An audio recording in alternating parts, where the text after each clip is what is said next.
Well, good morning. It's Tuesday. We've made it to Tuesday, so we're there. It's good to be with you all this morning.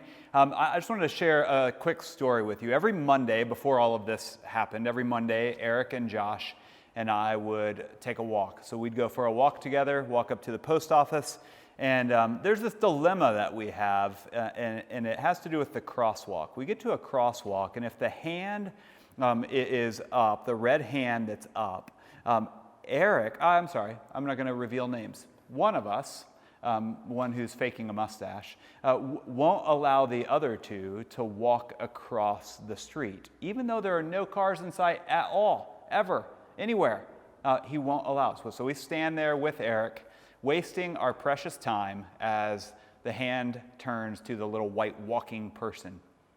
Here's question number 13. Can anyone keep the law of God perfectly?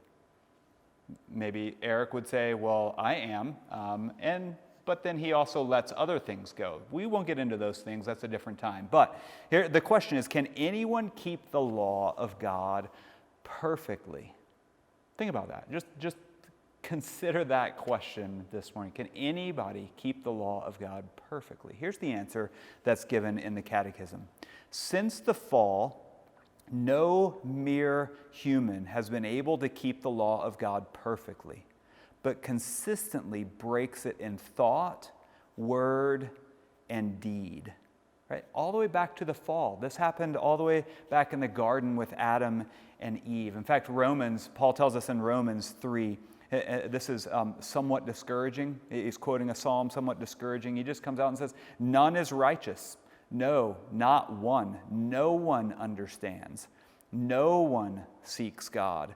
All have turned aside. Together they have become worthless. No one does good, not even one. Right? Answering that question, can anyone keep the law of God perfectly? No, no one can.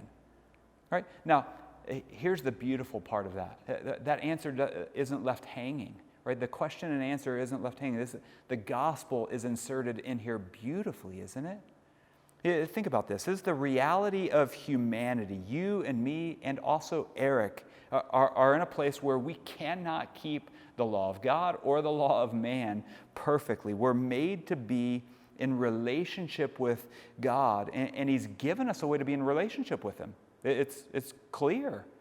Be perfect. Right? Be holy as I am holy. And you can be in relationship with me. Be completely perfect in every way, and you can be in relationship with me. We know we cannot be, right?